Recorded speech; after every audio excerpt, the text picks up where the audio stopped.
Hey guys, कैसे हो आप सब। तो आज की कहानी बहुत ही ज़्यादा दर्दनाक होने वाली है। आज की हमारी ये कहानी एक ऐसी लड़की की है जिसकी उम्र महज केवल 14 साल की थी, लेकिन उस लड़की के साथ बहुत ही दर्दनाक घटना बीती थी।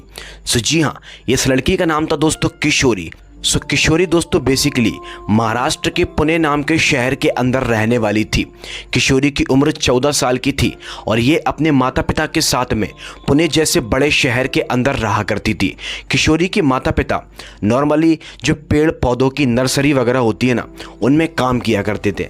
एक बार की बात है दोस्तों, ये बात है 31 अगस्त की रात की यूं ही तकरीबन 10:30 पौने 11 बजे का टाइम हो रहा था कि किशोरी अपने घर से निकलती है।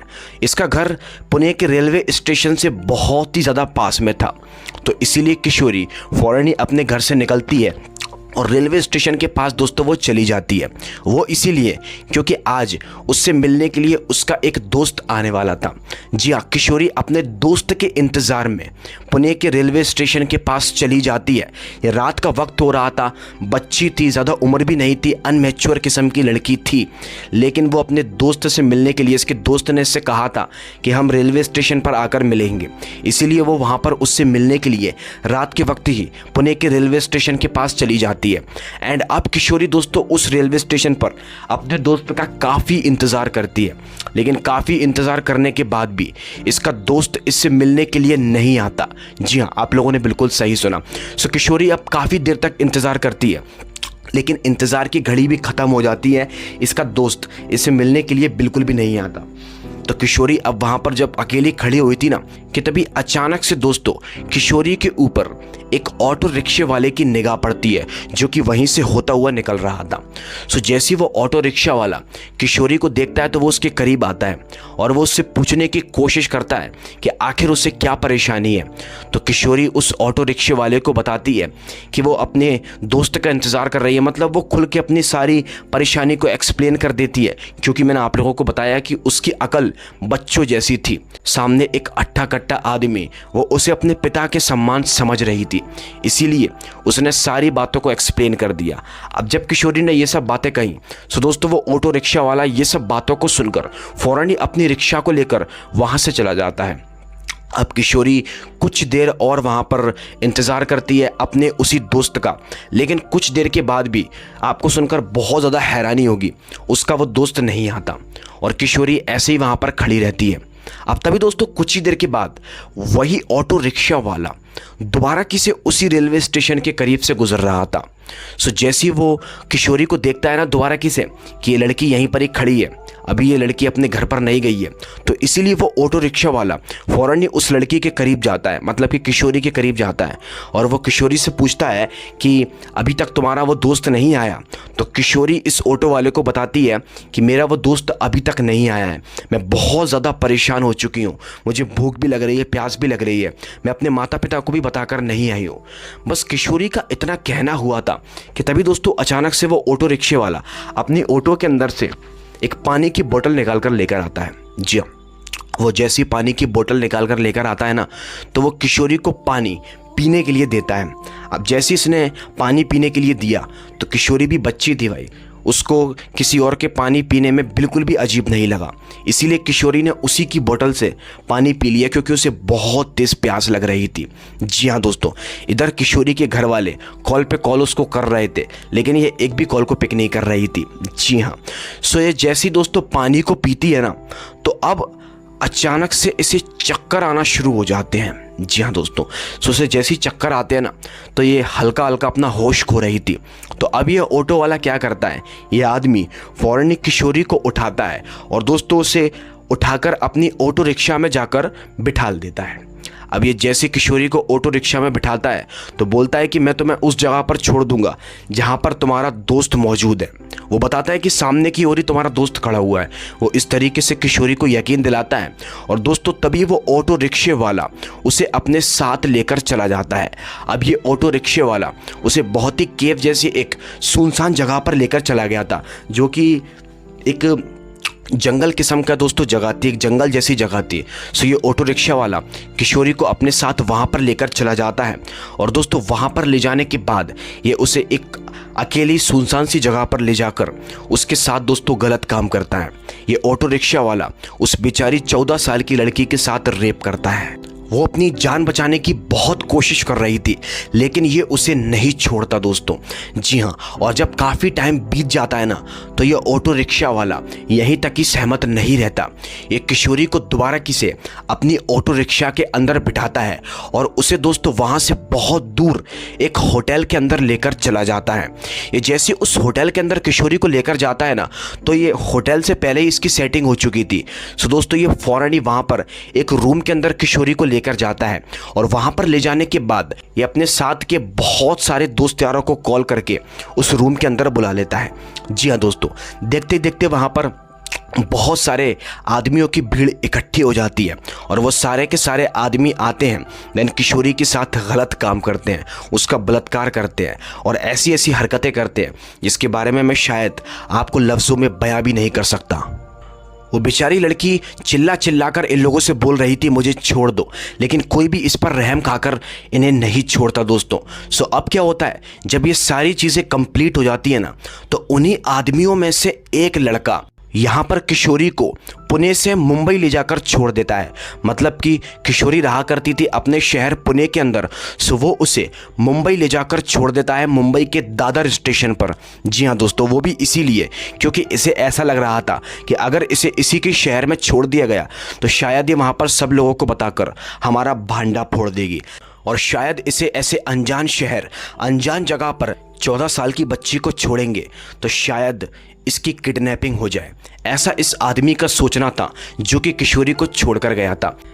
एंड अब आप लोगों को ऐसा लग रहा होगा कि किशोरी के साथ जो कुछ भी होना था वो सब कुछ कंप्लीट हो चुका है। सो दोस्तों ऐसा बिल्कुल भी नहीं है। जी हाँ, अब ये जैसी दादर स्टेशन पर जाती है ना, तो दोस्तों वहाँ पर ये ऐसी आगे की तरफ बढ़ना शुरू कर देती है। ये कुछ ही दूर चलती है कि अचानक से इसे सामने की ओर 2 कर्मचारी स्टेशन पर काम करते हुए दिखाई देते हैं। ये जैसी उन कर्मचारियों के करीब जाती है मदद की गुहार लेकर, ये सोचती है कि उनसे मदद मांगेगी। ये सबसे पहले जैसी उन कर्मचारियों के करीब पहुंचती है ना, सो उनसे खाने को और पीने को मांगती है। अब तक दोस्तों किशोरी की हालत पूरी तरीके से ख़राब थी, इसके कपड़े वपड़े भी फट रहे थे, मतलब बहुत बुरी वाली इसकी हालत हो रही थी। बट आपको सुनकर बहुत ही ज़्यादा हैरानी होगी कि दोनों के दोनों कर्मचारी किशोरी को कुछ और ही नज़र से देख रहे थे। जी हाँ, आप लोगों ने बिल्कुल सही सुना। ये अकेली सुनसान सी जगह पर एक 14 साल की बच्ची को देखकर अपने माइंड के अंदर कुछ और ही ख्यालात को चलाना शुरू कर देते हैं। ये दोनों के दोनों किशोरी को पकड़ते हैं और दोस्तों उसे एक सुनसान सी जगह पर लेकर जाते हैं और उसके साथ वही घिनौनी हरकत करते हैं जो इस बेचारी बच्ची के साथ पहले भी कई बार हो चुकी है। पता नहीं किशोरी की किस्मत कितनी ज़्यादा ख़राब थी आज कि वो ये सब कुछ दर्दनाक घटनाओं को सह रही थी। अब कुछ देर तक वो उन कर्मचारियों को भी सहती है और दोस्तों कुछ ही देर के बाद वो उन कर्मचारियों से अपनी जान बचाकर वहाँ से जैसे तैसे करके दादर स्टेशन प्लेटफॉर्म पर भागती है। वहाँ पर वो पटरियों के बहुत करीब पहुँच जाती है। वहाँ जाकर वो पाती है कि एक ट्रेन ऑलरेडी प्लेटफॉर्म पर लगी हुई थी। सो जैसी दोस्तों किशोरी उस ट्रेन को देखती है ना, तो बहुत ज़्यादा डर गई थी। उसे समझ ही नहीं आ रहा था कहाँ भागें, कहाँ जाऊँ, कहाँ नहीं जाऊँ, किसके पास जाऊँ और किसके पास नहीं, क्योंकि सब उसे अभी एक दरिंदे की तरह दिखाई दे रहे थे। इसीलिए किशोरी उस ट्रेन में जाकर चढ़ जाती है और दोस्तों वो जैसी ट्रेन के अंदर चढ़ती है तो ट्रेन कुछ ही देर के बाद वहाँ से रवाना हो जाती है। अब पता नहीं ये ट्रेन किशोरी को लेकर कहाँ जाने वाली थी, लेकिन तभी हम लोगों को पता चलता है कि ये ट्रेन दादर से चंडीगढ़ जाती है। जी हाँ दोस्तों, ये ट्रेन दादर से चंडीगढ़ किशोरी को लेकर चली जाती है। और हैरान कर देने वाली बात तो ये है कि इस ट्रेन का लास्ट स्टेशन भी चंडीगढ़ तक का ही था, तो इसीलिए ये ट्रेन किशोरी को चंडीगढ़ लेकर चली गई थी। अब ये ट्रेन जैसे ही वहाँ पर एक रेलवे स्टेशन पर जाकर रुकती है तो दोस्तों किशोरी फ़ौरन ही स्टेशन पर उतरती है। ये रेलवे स्टेशन पर उतरकर वहाँ से जाने की कोशिश कर रही थी कि तभी अचानक से ना किशोरी के ऊपर एक पुलिस ऑफिसर की नज़र पड़ जाती है इत्तेफाक से। जैसे दोस्तों वो पुलिस ऑफिसर किशोरी को देखता है ना, तो उसके मन के अंदर कुछ अजीब अजीब से ख्यालात आते हैं। उसे ऐसा लगता है कि इस बच्ची के साथ कुछ ना कुछ गलत तो ज़रूर हुआ है। इसीलिए वो पुलिस ऑफिसर किशोरी के करीब बढ़ता है, उससे पूछने की कोशिश करता है कि आखिर तुम्हारे साथ एक्चुअल में क्या हुआ है। लेकिन दोस्तों किशोरी उस वक्त इतना ज़्यादा डरी हुई थी कि वो अपने साथ हुई घटना को उस पुलिस वाले को बता भी नहीं पा रही थी। उसे आदमियों को देखकर ही डर लग रहा था। जी हाँ दोस्तों, बट वो पुलिस वाला बहुत अच्छे दिल का इंसान था। वो किशोरी की फीलिंग्स को समझता है एंड इसीलिए वो चाइल्ड वेलफेयर कम्युनिटी से संपर्क करता है और वहाँ तक दोस्तों किशोरी को लेकर जाता है। वहाँ पर दोस्तों एक फीमेल अधिकारी किशोरी से बात करने की कोशिश करती है और वो उससे इस तरीके से प्यार से बात कर रही थी कि वो किशोरी को अपनी तरफ बहुत जल्द अट्रैक्ट कर लेती है। मतलब कि वो उसे एक माँ की तरह फील दे पा रही थी। वो किशोरी से बहुत ज़्यादा प्यार से बात करती है, उसे खाना खाने को देती है, उसे तसल्ली के साथ बिठाकर पानी पिलाती है और सारी वारदात पूछती है कि उसके साथ एक्चुअल में क्या हुआ है। और जब दोस्तों किशोरी उसकी तरफ अट्रैक्ट होती है ना, तो वो उसे अपने साथ घटित हुई सारी सच्चाई के बारे में बता देती है। अब जैसी किशोरी ने ये सब चीज़ें बताई थी तो दोस्तों वो फीमेल कर्मचारी और वो पुलिस ऑफिसर जो किशोरी को यहाँ पर छोड़कर गया था, इन दोनों की आंखों में से आंसू नहीं रुकते।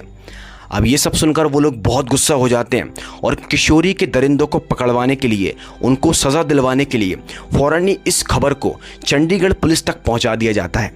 अब जैसे ये खबर चंडीगढ़ पुलिस तक पहुंचती है तो वो किशोरी से पूछताछ करती है, तो किशोरी उन्हें बताती है कि वो पुणे की रहने वाली है।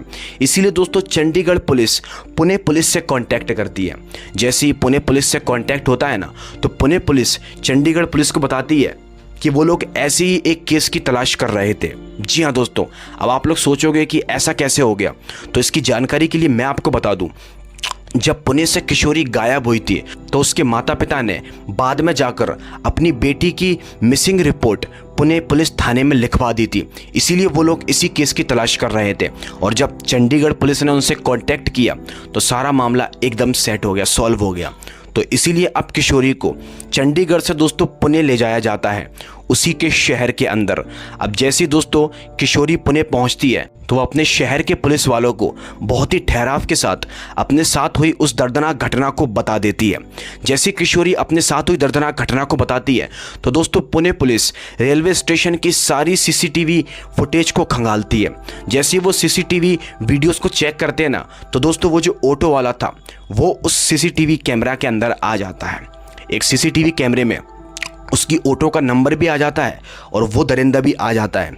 इसीलिए दोस्तों पुणे पुलिस काफ़ी छानबीन करने के बाद उसको अरेस्ट कर लेती है और उस रिक्शा वाले के ज़रिए जितने भी उसके दोस्त थे वो उन सभी को पकड़ लेती है जिन्होंने मिलकर किशोरी के साथ ये घिनौना काम किया था। और दोस्तों साथ ही साथ इतना ही नहीं, वो दो जो कर्मचारी थे उनको भी पुलिस वाले पकड़ लेते हैं इसी लड़की किशोरी के ज़रिए, क्योंकि इसने उनके बारे में पुलिस वालों को भी बता दिया था।